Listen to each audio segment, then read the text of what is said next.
నమస్తే. శ్రీమాత్రే నమః, శ్రీ కృష్ణాయ నమః. భక్తి ఛానల్ ప్రేక్షకులకు స్వాగతం. మనకి ప్రతిసారి చెప్పుకుంటూ ఉంటాం, యోగాల గురించి చెప్తూ ఉంటాను. అయితే ఈ యోగాలంటే ఏమిటి? అసలు యోగం అంటే ఏంటి అంటే గనక, యోగము అంటే కలిసి రావడము, అదృష్టము. అంటే మనకి అనుకున్నది అనుకున్నట్టు ఈ సమయంలో జరిగేందుకు కొన్ని కొన్ని గ్రహాలు మనకి అనుకూలమైన స్థానానికి వెళ్తూ ఉంటాయి. వెళ్ళే పరిక్రమల్లో ఇన్నాళ్ళు మనం బాధపడుతుంటాం. మేషాది ద్వాదశ రాశుల వారందరూ కూడా కొన్ని కొన్ని సందర్భాలలో విపరీతమైన బాధలు, కష్టాలు, నష్టాలు ఇలాంటివి అనుభవిస్తూ ఉంటారు. అయితే ఈ యోగాలు వచ్చే సమయానికి మనకి ఆ కష్టాల నుంచి కాస్త మంచి జరిగే అవకాశం కనబడుతుంటుంది. అయితే ఇవి ఏ గ్రహాలు కలిస్తే మనకి మంచి జరుగుతుంది అంటే, కొన్ని కొన్ని మంచి శుభగ్రహాలు కనుక కలిస్తే మనకి విశేషమైన అన్‌ఎక్స్‌పెక్టెడ్‌గా మంచి జరిగే అవకాశం కనబడుతుంది. ఇన్నాళ్ళు మనం బాధలో ఉన్నా, లేదంటే నిరాశ, నైరాశ్యము, నిస్పృహలో ఉన్నప్పుడు ఈ యోగాల యొక్క అంటే ఈ యొక్క గ్రహాల కలయికతో మనకి మంచి జరిగే అవకాశాలు ఎక్కువ శాతం ఉంటాయి. అందుకే మనం ప్రతిసారి దేనికైనా అంటుంటారు పెద్దలు, యోగం ఉండాలి, యోగం ఉండాలి అంటే. యోగము అంటే మనకి కలిసి రావడము, అదృష్టము అన్నమాట. అయితే ఇప్పుడు మనకి ఆగస్టు 5వ తారీఖు నుంచి అంటే మనకి జూలై నెలలో 16వ తారీఖు నుంచి మళ్ళా మనకి 17వ తారీఖు వరకు అంటే ఆగస్టు 17వ తారీఖు వరకు గురు ఆదిత్య యోగం కలుస్తోంది. దాని తర్వాత గురువు తర్వాత మనకి బుధుడు ఆదిత్యుడితో అనగా రవిగ్రహము, బుధగ్రహము 2 కలిసి మరింత విశేషమైనటువంటి మంచి ఫలితాలను ఇవ్వబోతున్నాడు. అంటే ఈ సంవత్సరం 2026 ఓవరాల్‌గా చూసుకున్నట్టయితే చాలా అద్భుతంగానే మనకి మంచి మంచి యోగాలు వరుసగా వస్తున్నట్టుగా గోచరిస్తోంది పంచాంగం ప్రకారము. కానీ కొంతమంది ఏమంటారంటే, నాకు కలిసి రాలేదు, నువ్వు చెప్పిందంతా వృధా అని పండితులను విమర్శించడం చాలా అలవాటైపోయింది. ఇది మీ ఒక్కరి పేరు చెప్పో, లేదా పలానా వారి పేరు చెప్పో మీకు అద్భుతంగా ఉంటుంది అని చెప్పడం కాదు.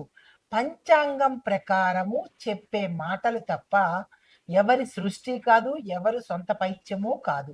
ఈ విషయం ప్రేక్షకులు కొద్దిగా గమనించుకొని మంచి భావనతో వినే ప్రయత్నం చేయండి. జ్యోతిష పండితులను తోలనాడడం కానీ, అసభ్యమైనటువంటి మెసేజ్‌లు పెట్టడం కానీ, కామెంట్స్ పెట్టడం కానీ ఇలాంటివి మానుకుంటే ఈ యోగాలు మనకి ఇంకా ఎక్కువగా కలిసి వచ్చే అవకాశం ఉంటుంది. ఇష్టమైతే వినండి.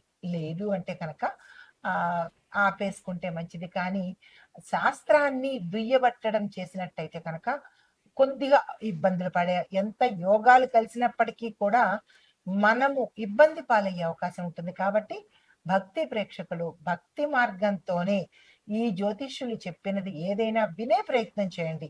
ఆచరించడం మీ ఇష్టము. అయితే మనకి ఆగస్టు 5వ తారీఖు నుంచి మళ్ళా ఆగస్టు 17వ తారీఖు వరకు బుధాదిత్య యోగం అనేది కలిసి వస్తుందన్నమాట.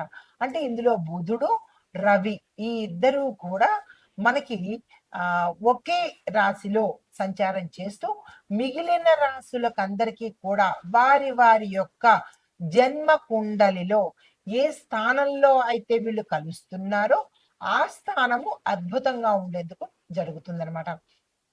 అయితే ఇక్కడ మనం ఏం చేస్తామంటే ఈ యొక్క బుధాదిత్య యోగంలో 12 రాశుల వాళ్ళకి ఏ రంగంలో ఎలా ఉండబోతోంది అని నేను ప్రతిసారి చెప్పినప్పుడు ఉద్యోగము, వ్యాపారము, రాజకీయము, వ్యవసాయము, వాతావరణము ఇలా ప్రతి ఒక్కళ్ళకి కూడా నేను టచ్ చేస్తూ ఎవరెవరికి ఎలా ఉండబోతోందో అనేది సవివరంగా నేను మీకు తెలియచేసుకుంటున్నాను.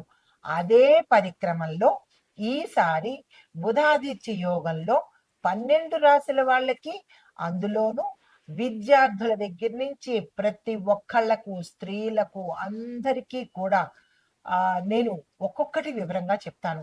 చాలా మందికి పురుషులకైనా జాతకము అని అనుకుంటారు. తప్పు. అంటే మనము జెండర్ లేకుండా చెప్తారు. ఇప్పుడు మనకి పంచాంగంలో కూడా స్త్రీలు పురుషులు అనేది ప్రస్తావన ఉన్నప్పటికీ సామాన్యంగా ఆ రాశిలో ఉండే ప్రతి ఒక్కళ్ళకి అన్ని అన్వయించబడతాయి అనేది చెప్పదగినటువంటి విషయం అన్నమాట. అయితే ఇప్పుడు మనము మేషాది ద్వాదశ రాశుల వారికి ఈ బుధాదిత్య యోగంలో ఈ పీరియడ్ లో ఎలా ఉండబోతోంది, ఎవరెవరికి మంచి జరగబోతోంది అనే అంశాలు మీకు ప్రతి ఒక్కటి సవినయంగా సవివరంగా తెలియచేసుకుంటాను. తదుపరి రాశి మీనరాశి. ఈ రాశి వారికి ఈ బుధాదిత్య యోగము ఎలా ఉండబోతోంది అంటే కనుక ఆధ్యాత్మిక ఆలోచనలు, జ్ఞానము, సృజనాత్మకత, ఆర్థిక ప్రణాళికలు, నిర్ణయ సామర్థ్యము పెరిగేందుకు అవకాశాలు ఉన్నాయి. భావోద్వేగాలతో కాకుండా వివేకంతో కనుక మీరు నిర్ణయాలు తీసుకుంటే మంచి ఫలితాలు పొందేందుకు అవకాశం ఉంది. కొత్త పనులు నేర్చుకోవడము, కొత్త కొత్త అవకాశాలు రావడము, ఇలాంటి ద్వారా అభివృద్ధి అనేది ఈ సమయంలో సాధ్యపడవచ్చు. అయితే దేశ ఆర్థిక, రాజకీయ, రక్షణ, న్యాయ, వాతావరణ పరిస్థితులు ఎలా ఉండబోతున్నాయంటే ఆర్థిక రంగంలో సేవా రంగము, విద్యా రంగము, వైద్యము, ఆధ్యాత్మిక పర్యటన, సృజనాత్మక రంగాలకు సంబంధించినటువంటి ప్రాధాన్యత పెరిగేందుకు అవకాశం కనబడుతోంది. రాజకీయంగా ప్రజా సంక్షేమము, సామాజిక అంశాలు, విద్య, ఆరోగ్యము ఈ రంగాల మీద చర్చలు కొనసాగవచ్చు. రక్షణ రంగంలో సముద్ర భద్రత, సాంకేతిక పరిశోధన, అంతర్జాతీయ సహకారము ముఖ్యంగా మారేందుకు అవకాశాలు కనబడుతున్నాయి. న్యాయ రంగంలో చూసినట్టయితే కనుక విద్య, సేవా సంస్థలు, సామాజిక అంశాలకు సంబంధించిన విషయాలు చర్చకు వచ్చే అవకాశాలు కనబడుతున్నాయి. వాతావరణ పరంగా చూసినట్టయితే కనుక నీటి వనరులు, సముద్ర ప్రాంతాలు, అధిక వర్షాల మీద జాగ్రత్తగా ఉండాలి. అప్రమత్తంగా ఉండే ప్రయత్నం ప్రభుత్వం చర్యలు తీసుకోవాలి. అయితే ఈ రాశిలో ఉండే విద్యార్థులు చూసుకున్నట్టయితే కనుక ఊహాశక్తి పెరుగుతుంది, క్రియేటివిటీ ఎక్కువగా పెరిగే అవకాశం కనబడుతోంది. మెడిసిన్, సైకాలజీ, కళలు, ఆధ్యాత్మిక పరిశోధన ఈ రంగాలలో చదివే విద్యార్థులకు అద్భుతంగా ఉండే సమయము ఈ సమయము. ఉన్నత విద్య, విదేశీ విద్యల కోసం ప్రయత్నాలు చేసే వాళ్ళకి సక్సెస్ వచ్చే అవకాశం కనబడుతోంది. పోటీ పరీక్షలకు మీరు ఒక ప్లాన్ ప్రకారం కనుక ప్రిపేర్ అయితే సక్సెస్ అయ్యే అవకాశము, మీరు అనుకున్న స్థానం పొందేందుకు అవకాశాలు ఉన్నాయి. అయితే మీకు చెప్పదగినటువంటి సలహా కళలతో పాటు ఆచరణ కూడా ఉండాలి. మీ డ్రీమ్సే కాదు, ఆ డ్రీమ్స్ ని ఒక ప్లాన్ ప్రకారం కనుక మీరు సక్సెస్ చేసుకోగలిగితే అద్భుతమైన సక్సెస్ ని మీరు సాధించగలుగుతారు. ఉద్యోగస్తులకు చూసుకున్నట్టయితే కనుక ఉద్యోగంలో కొత్త కొత్త అవకాశాలు వస్తాయి. మీ యొక్క క్రియేటివిటీ, సేవా భావానికి సంబంధించిన గుర్తింపు వచ్చే అవకాశం ఈ సమయంలో కనబడుతోంది. Teaching, health, counselling, IT, creative రంగాలలో ఉన్న వారికి అనుకూలత, పురోగతి కనబడుతోంది. ఉద్యోగంలో మార్పు కావాలి అని అనుకున్న వాళ్లకు సమయాన్ని చూసి మీరు మారే ప్రయత్నం చేయండి. తొందరపడి నిర్ణయాలు అయితే తీసుకోకండి. వ్యాపారస్తులు చూసుకున్నట్టయితే కనుక సేవా రంగానికి సంబంధించిన వ్యాపారాలు, విద్య, హెల్త్, కన్సల్టింగ్, కళలకు సంబంధించిన వ్యాపారస్తులకు విశేషమైన లాభాలు వచ్చే అవకాశము, మీరు ఊహించిన స్థాయి కన్నా ఎక్కువగా లాభాలు వచ్చే అవకాశం కనబడుతోంది. కొత్త వ్యాపారాలు కూడా మంచి ఆలోచనను, సక్సెస్ ను ఇస్తాయి కాబట్టి ప్రారంభించేందుకు ప్రయత్నం చేయండి. భాగస్వామ్యంలో నమ్మకం మాత్రమే కాకుండా ఒప్పందాలలో స్పష్టత, క్లారిటీ అనేది పెట్టుకుని ముందుకు వెళ్ళే ప్రయత్నం చేసుకోండి. ఆర్థిక లెక్కలు మాత్రం మీరు చాలా జాగ్రత్తగా చూసుకోవాలి. తప్పులు దొల్లడం కానీ లేదా నష్టపోవడం కానీ జరిగే అవకాశాలు కనబడుతున్నాయి. ఈ విషయంలో జాగ్రత్త ఉండండి. కుటుంబ పరంగా చూసుకున్నట్టయితే కనుక కుటుంబంలో ప్రేమ, ఆప్యాయత, అనుబంధం అనేది పెరిగేందుకు అవకాశాలు కనబడుతుంది. మీ సలహాకు విలువ పెరిగేందుకు అవకాశం ఉంది. ఆధ్యాత్మిక కార్యక్రమాలు, శుభకార్యాల మీద ఎక్కువ ఆసక్తి పెరుగుతుంది. ధనం కూడా ఎక్కువ ఖర్చు పెట్టవలసిన పరిస్థితి ఏర్పడుతుంది. భావోద్వేగాల కంటే ఆలోచించి స్పందించే ప్రయత్నం చేయండి. అంటే ఎమోషనల్ గా రియాక్ట్ అవ్వకుండా మీ యొక్క ఆలోచనతోనే ముందుకు వెళ్ళే ప్రయత్నం చేసుకోండి.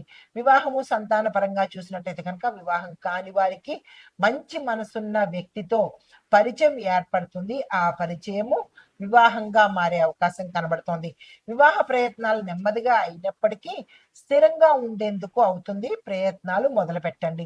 వివాహితులకు భార్యాభర్తల మధ్య ప్రేమ, అవగాహన పెంచుకోవాలి. గతంలో మనస్పర్ధలు ఇప్పుడు కూడా కొనసాగేందుకు అవకాశాలున్నాయి. సంతానం విషయంలో భవిష్యత్ ప్రణాళికలు, విద్యాపరమైనటువంటి నిర్ణయాలకు ఇది మంచి సమయము. ఇంకా వ్యవసాయదారులకు చూసుకుంటే నీటి ఆధారిత పంటలు, సేంద్రియ వ్యవసాయము, కొత్త పద్ధతులు మీరు కనుక ఉపయోగిస్తే అనుకూలంగా ఉండడంతో పాటు లాభాలు వచ్చే అవకాశం కనబడుతోంది.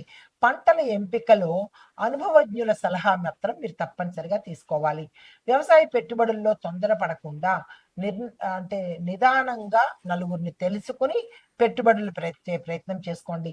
పశుపోషణ, పాల ఉత్పత్తి ఈ రంగాల్లో ఉండే వారికి విశేషమైన లాభాలు వచ్చే అవకాశం కనబడుతోంది. ప్రభుత్వ, ప్రైవేట్, ఐటీ ఈ రంగంలో ఉన్న వారికి ముందుగా ప్రభుత్వ రంగము విద్య, ఆరోగ్యము, సేవా భావాల్లో అంటే ఈ విభాగాల్లో పనిచేసే వాళ్లకు లాభాలు వచ్చే అవకాశం కనబడుతుంది. అవకాశాలు కూడా వస్తాయి. అధికారిక పనులు ఓర్పుతో పూర్తి చేసుకుంటూ ముందుకు వెళ్లే ప్రయత్నం చేయండి.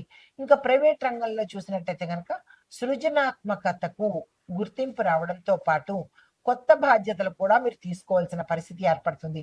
ఐటీ రంగంలో చూస్తే AI, design, data, software, health tech ఈ రంగాల్లో ఉన్న వాళ్లకు గ్రోత్తో పాటు అంటే పురోగతితో పాటు మీ యొక్క ఆదాయం పెరగడము, అవకాశాలు రావడము, మార్గాలు కూడా ఎక్కువ శాతం కనిపిస్తున్నాయి. లక్కీ కలర్స్ పసుపు, లేతాకుపచ్చ, తెలుపు రంగు. కలిసి వచ్చే నెంబర్స్ 3, 5, 7. కలిసి వచ్చే వారాలు గురువారము, బుధవారము, సోమవారము. మీకు చెప్పదగినటువంటి పరిహారాలు గురువారం రోజు గురు ఆరాధన చేసుకోవడంతో పాటు ప్రతి బుధవారము గణపతిని ఆరాధన చేసుకోండి. 5 గరికమాలలు సమర్పించే ప్రయత్నం చేసుకోండి. విష్ణు సహస్రనామ పారాయణ వినడం కానీ ఒకసారి చదవడం కానీ చేసినట్టయితే గురు సంబంధిత మంచి ఫలితాలు పొందేందుకు అవకాశం ఉంది. మీరు ఇవ్వవలసిన దానాలు శనగపప్పు, పసుపు, పుస్తకాలు, వీలైతే అన్నదానము యథాశక్తి చేసుకునే ప్రయత్నం చేయండి. అయితే మీకు చెప్పదగినటువంటి మంత్రాలు గురు సంబంధిత మూల మంత్రము, బీజ మంత్రము ఓం గ్రాం గ్రీం గ్రౌం సహ గురవే నమః. అది బీజ మంత్రము. ఇది మూల మంత్రం అనేది చాలా పెద్దది. అది తరువాత మనం చర్చించుకుందాము. అయితే బుధుడికి సంబంధించినటువంటిది ఓం బుం బుధాయ నమః అనే ఈ మంత్రము ప్రతి బుధవారం చదువుకునే ప్రయత్నం చేసుకోండి. విష్ణువుకు సంబంధించినది ఓం నమో నారాయణాయ ఈ మంత్రాన్ని మీ యథాశక్తి, ఇన్ని అని సంఖ్య లేదు, యథాశక్తి చదువుకునే ప్రయత్నం చేయండి. అయితే ఓవరాల్ గా ఈ రాశిలో ఉండే వారికి ఈ బుధాదిత్య యోగ కాలంలో జ్ఞానము, సృజనాత్మకత, ఉద్యోగ అవకాశాలు, ఆధ్యాత్మిక అభివృద్ధికి చాలా అనుకూలంగా ఉండేందుకు అవకాశం కనబడుతోంది. అయితే మీరు విశ్వాసంతోనూ ప్రణాళికాబద్ధంగా ముందుకు వెళ్ళినట్టయితే కనుక మంచి సక్సెస్ సాధించే అవకాశం కనబడుతోంది. ఇది ఈ రాశిలో ఉండేవారికి చెప్పదగినటువంటి గోచారరీత్యా ఫలితాలు, పరిహారాలు, సూచనలు. నమస్తే.